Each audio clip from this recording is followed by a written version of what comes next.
Ang San Miguel Beermen daw ngayon ay nagre-ready na nakausapin itong management nila para kumuha ng bagong point guard.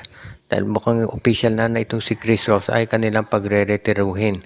Kung sa bagay, 41 niya itong si Chris Ross at ginawa na nga yung parte ng coaching staff nila bilang assistant coach. So malamang malapit na talaga to na mag-retire. So ngayon ang tinitignan doon sa San Miguel ay kung sino yung kukunin nilang point guard. At mukhang pinagpipilian daw nila si Dalf Panopio at itong si Evan Nelly. Si Dalf Panopio ay nilagay na rin sa trading block ng Blackwater. Samantalang si Evan Nelly matagal lang napapabalita na ite-trade na rin ng Phoenix Fuel Masters. So mukhang yan yung tinitignan daw ng SMB. Posible rin kaya na to si Cedric Barefield mapunta sa San Miguel. Ay yan, maraming mga point guards ngayon na pwedeng magpilian ng SMB. At meron din mga nagsasabi na baka ang San Miguel kumuha ng first round draft pick at doon maghanap ng point guard at marami namang mahuhusay na guards na sasali dito sa rookie draft. So maliwanag dito mukhang magkakaroon na ng changing of the guard sa San Miguel at paretiro na to si Chris Ross.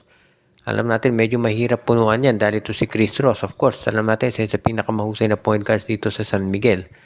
At offense at defense na naibibigay niyan, particular na sa depensa. Kaya sa tingin ko, mukhang medyo maghahanap ng mabuti itong San Miguel ng guard. Lalo na, medyo matanda yung kanilang backcourt rotation, no? Kung ito si Chris Ross ay 41 at itong si Chris Rosales ay 36 na. So mukhang kinakailangan talaga ng San Miguel ng bagong point guard para maging magmamando sa backcourt nila. As it is ngayon, no, ang madalas nangyayari, ang nagiging point guard ng San Miguel si Jericho Cruz. Kahit na hindi ito natural point guard, ang natural position nito si Jericho ay shooting guard. Pero madalas siya na nga ang nagbababa ng bola. Kaya mukhang kinakailangan talaga na punuan ng San Miguel yung position nila dito sa point guard sa lalo at madaling pang panahon. Sa ngayon naman, itong Titan Ultra daw ay nakikipag-usap dito sa Meralco Bots para sa isang posible na maging transaksyon. Interesado raw ang Titan Ultra na makuha ang big man ng Meralco na si Raymond Almasan at baka ibigay daw nila itong kanilang shooter na si Aris Dionisio. Tignan natin kung papayag ang Meralco dito dahil Meralco naghahanap din naman ng scorer. Although baka magdalawang isip yan kung pakakawalan nila itong si Raymond Almasan. Lately, hindi na masyadong nabibigyan ng playing time to si Almasan dito sa Meralco. Pero sa tingin ko medyo mahihirapang pakawalan niya ni Coach Luigi Trillo lalo na at ngayon kinakailangan ng big man dito sa Governor's Cup dahil merong height limit. So baka medyo magdalawang isip itong Meralco na pakawalan itong si Almasan. Kung sa bagay, alam naman natin na magiging matindi talaga yung desisyon, yung magiging advances na gagawin o yung mga changes nitong Titan Ultra para maging mas malakas yung lineup nila. So baka hindi na ako magtaka talaga kung ganito nga maging sitwasyon.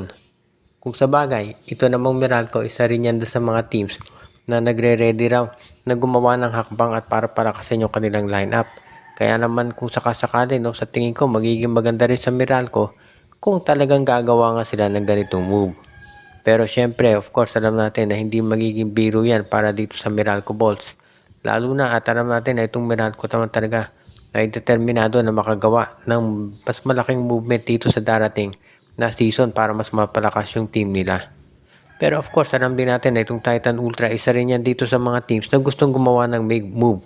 Kaya nga magiging maganda itong trade na to kung sakasakali na mapunta si Almasan dito sa Titan Ultra. Pero kung sasapat ba na si Aris Dionisio ang kapalit, ang magdedetermine lang yan na itong Meralco Bolts ang Titan Ultra daw, ayon sa mga reports ay ready na talaga na gumawa ng ganitong klase na trade anytime now.